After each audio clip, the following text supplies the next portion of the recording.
Anyway, I don't know where I was. Anyway, so I got a text, and it was that woman. Oh, okay, so I listened to her stories, and there were like stuff about her problems and stuff. So I listened, and I gave her the best advice I could, and then we sat there and we talked, and then here it comes, okay? She did her stupid, really horrible, intense subliminal messaging, okay? She's like, okay, yeah, because, you know, she told me this, they always tell me a stupid story with a stupid thing in it, and it's all like,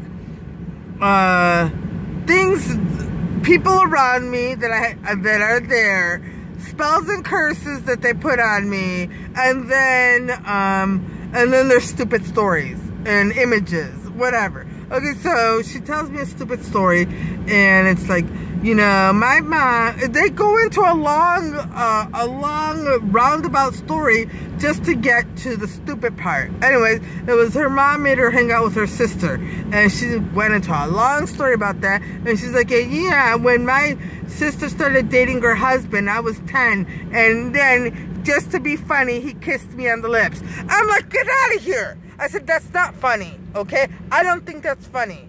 And she's like, well, I'm just telling you. I kept telling her, I don't want to hear it. I don't want to hear it. It's not funny. It's not funny. But I was just, and I was just a, no. And then she's going through a sales ad, and she's like, oh, look at this dog. Look, he's all white. He looks naked. Okay. See, this is what I'm telling you. Then they distort everything, and then she turned the page, and there was a woman in a bra. Okay. I see what I'm saying. Anyway, it's my own fault for not listening to that organization and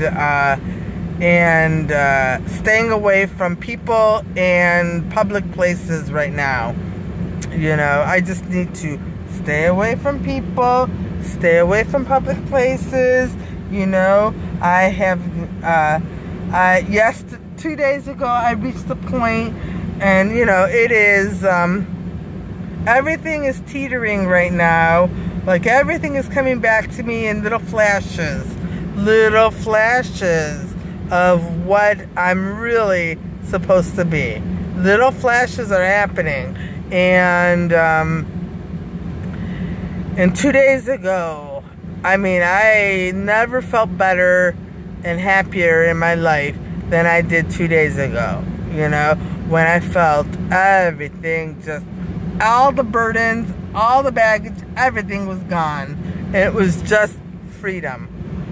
Just freedom to live the life, and that's it, you know. And it's not that way anymore, you know. But like it's the most, I suppose, like I said, like, you know, the reins have been tightened, and life is supposed to be different now, you know, just different, because so much is at stake. So very, very much is at stake. I mean, I don't know what it all is. I don't. But we're talking about a huge ocean, army, what have you, of people who have gone against me. Wow. The number of people who have gone against one person. Well, me and my men. It's not just me. It's me and my men, okay?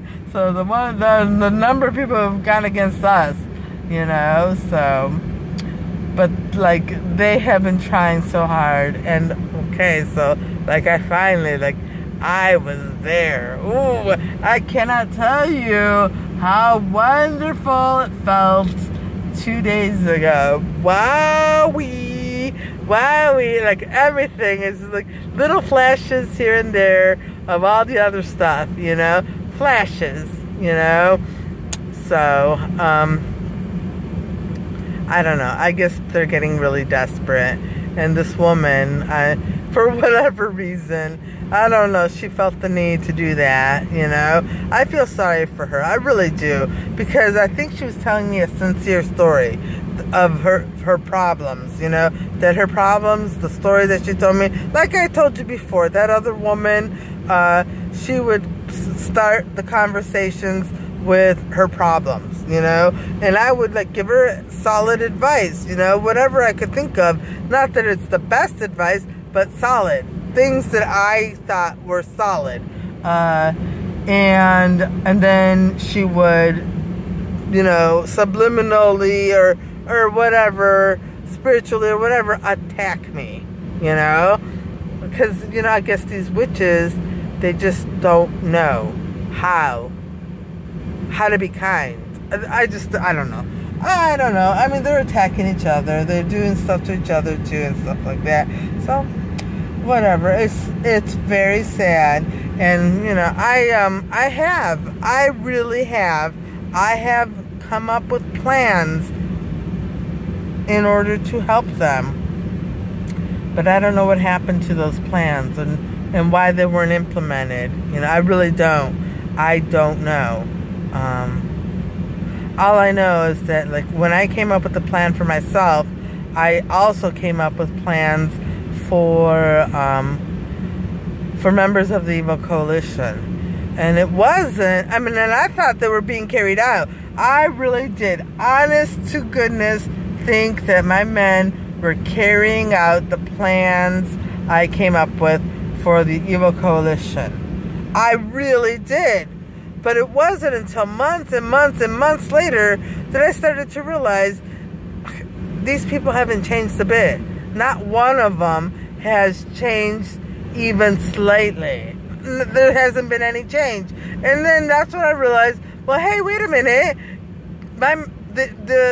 That organization, formerly known as My Men, haven't done anything. They didn't implement the plan. And so, you know, that really hurt. I mean, for me, it hurt me personally to think that my men wouldn't carry out a plan that I know would help these people. Like, so, first of all, it hurt me on two levels. One, they wouldn't carry out my plan. And two, that these people didn't get the help that they don't realize it, but they desperately need this kind of help. You know?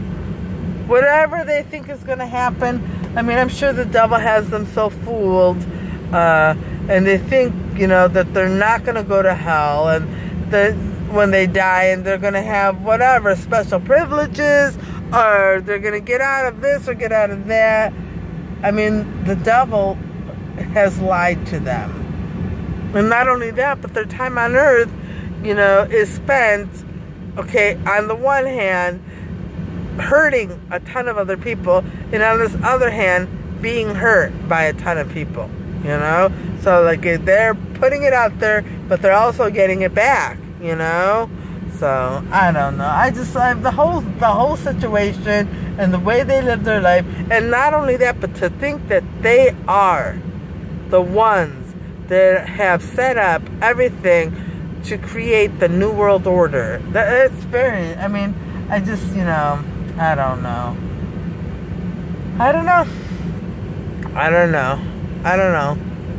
But, yeah, well, I mean, the whole point is that I don't want to hang out with them, and I have to listen to my men, and stay out of public places, and, away from people. Yeah. I have to. But there's, like, I have to go and buy a few things at a grocery store coming up. And, I mean, it's not enough to buy it from somewhere like Walmart.com, because they have a limit. But, so, and I just need one or two things.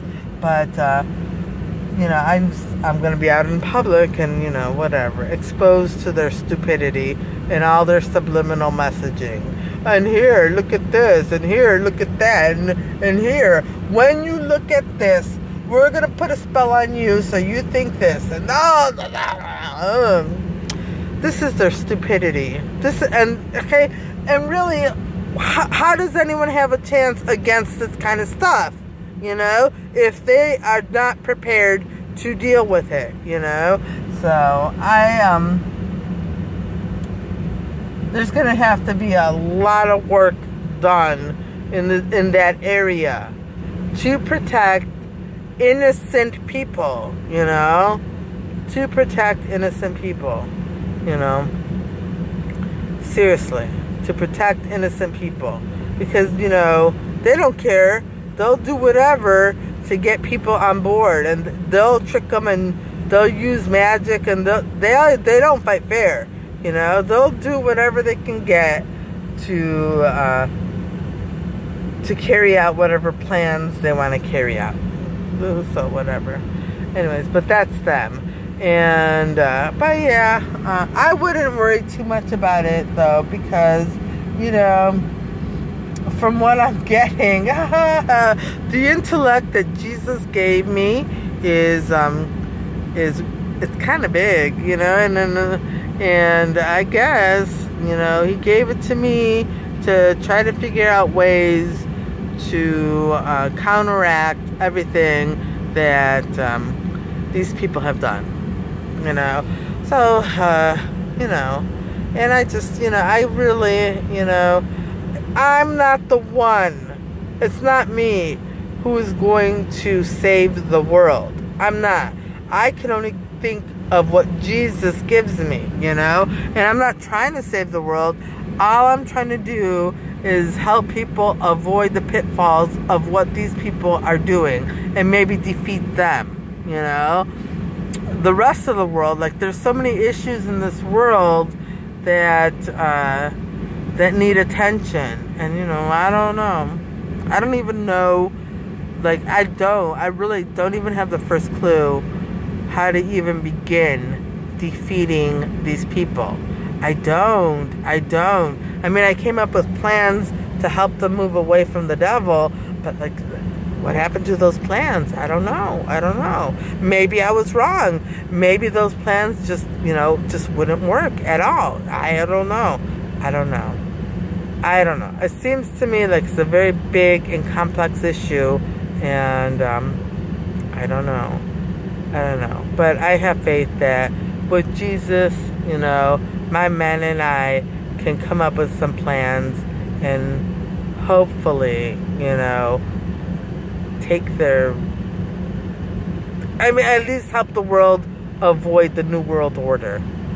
Yeah, oof, you know. Anyway, but that's my vlog, you know. Oh, okay, so now I have some time. I wanted to just address, because I haven't vlogged about it, I just blogged about it, but I just wanted to say about Brandon and his fashion. Okay, so I still don't know. First of all, before I say anything about Brandon and his fashion, I don't know. I really do not know if he's against me or evil, okay?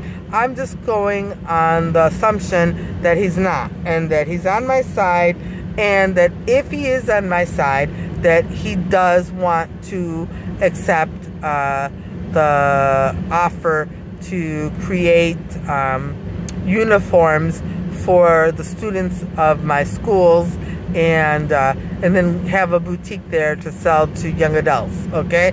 So here, I'm gonna say it like on a video so you can understand, well, you already understand because I put it on a blog, but I'm just gonna say a few more words about it. You know, I like the fact that his style is cutting edge, and though, you know, I know in that his final fashion show, the pants that the models were wearing, I wasn't too crazy about those, but over the course of the season, there were other pants and other skirts that I really liked, okay? And so, you know, I like the fact that a lot of his looks were very cutting edge and forward thinking and all that kind of stuff, you know, and a lot of his looks, that even the ones that weren't that modest, are very easy to modify and make modest.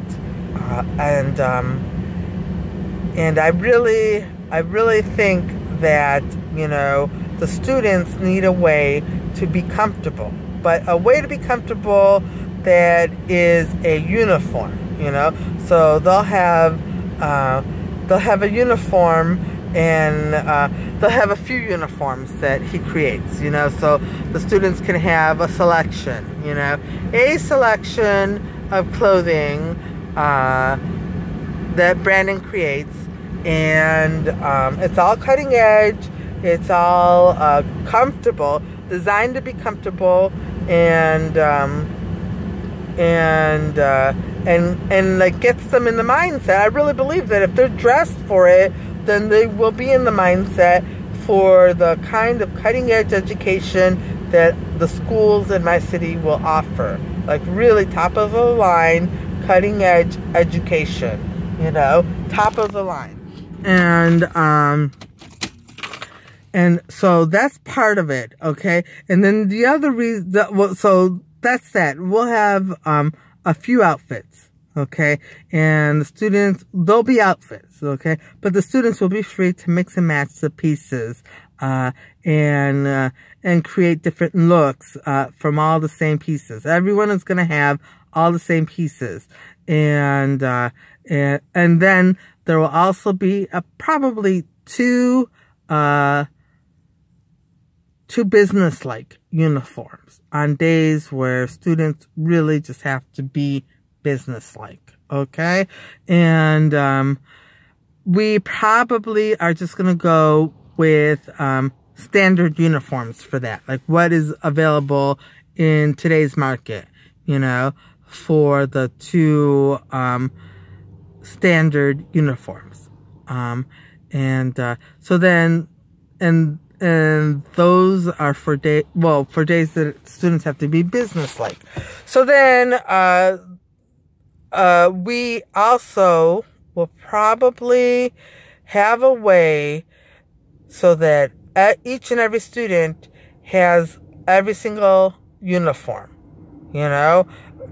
because I don't want there to be any students who say, okay, well, I can only afford one uniform, and then they'll be stuck with that. No, I want them all, every student, to have every uniform, okay? So they have a selection of clothes they can wear to school, and mix and match, and be comfortable, and be cutting edge, and be ready for their cutting edge education, And that's what I want, And, I do. I would love to talk about other things that I thought were really nice about his fashion, but I'm not going to, okay? Because for a few reasons. One, I don't want other school districts to steal what I am intending to use in my school district if any school district thinks that his fashion is worthy of their students, and that.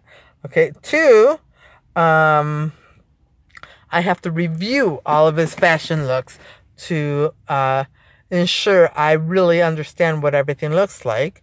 And three, we're still coming up, he still has to come up with new stuff from which to choose. So those are all the reasons why I'm not going to talk about which looks or any looks or what I'm thinking about, other than I want futuristic, cutting edge clothing for the students, and comfortable, casual, comfortable, and, and nice. So that's it, and mix and match, stuff that they can mix and match, and a variety.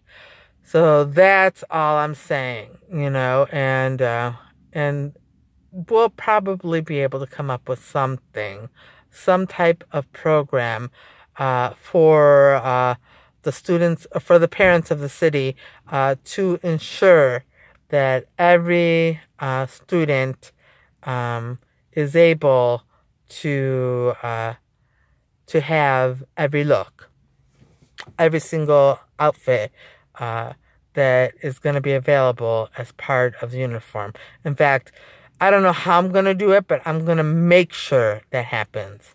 I want that to be something that really does happen, that every student have every single outfit. Anyways, but that's that. And then, I already wrote about the things that I want to happen in the schools. And so I'm not going to say any more about that. I just thought I'd address some of the things that I thought were important to address about Brandon's fashion, and I'm, like I said, like I wrote, we're not going to try to change what he does too much, okay? But we are definitely going to ask him to stretch his creativity and come up with unique and forward-thinking, state-of-the-art uniforms that are comfortable and would, prepare the students for the state-of-the-art education they'll be receiving. So that's what we're gonna ask them to do, and and that's it.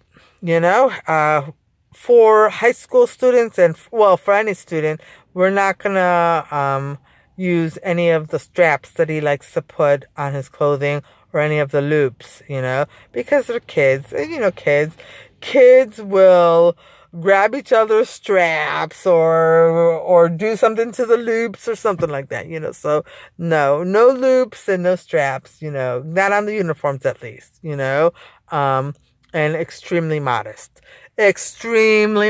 clothing, obviously. Okay, so no one has anything to worry about. Everyone is going to look nice, and it's just going to be different kinds of looks for school than what is out there now. That's that. Let's see, what else did I want to say?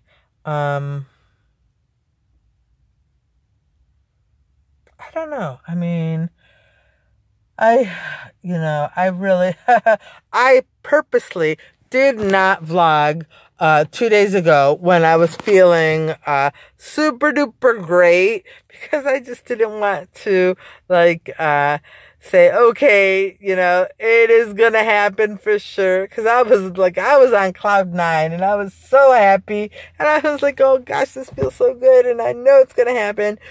But obviously it didn't. It didn't happen, as it often doesn't, which, as it always doesn't, because it just hasn't happened yet. But flashes of what I'm really supposed to be like have been happening. And it's surprising. All of the stuff, some of the stuff I already know, but some of the stuff is so surprising, so surprising. I guess I was unable, I'm reading what this little sign says. I guess I was supposed to be a completely different person, and I turned out to be what they made me, They took this away and they took that away, and they said, no, not this, and no, not that. So, it is, it's been an interesting life. But we'll see what happens. We'll see if I can manage to break free. I don't know. I hope I can. But anyway, on that note, I'm going to end this vlog. I am very happy. I am very, very happy, despite the stuff that woman tried to do to me. This is the kind of stuff they do, okay? But lesson learned. Here we go. Once again, I'm saying it. I think I've said this a few times, but I'm saying it again. Lesson learned. Stay away from that woman, okay? And all women in this city, everyone. Stay away from everyone, because they're just like, everyone's getting a little desperate, everyone's getting a little desperate, and they really don't want me to heal. But, you know, we'll see what Jesus has in mind. All right, on that note, I'm going to end this vlog, and I'm going to say I hope everybody watching has a great rest of your evening, and that things go your way. All right, bye.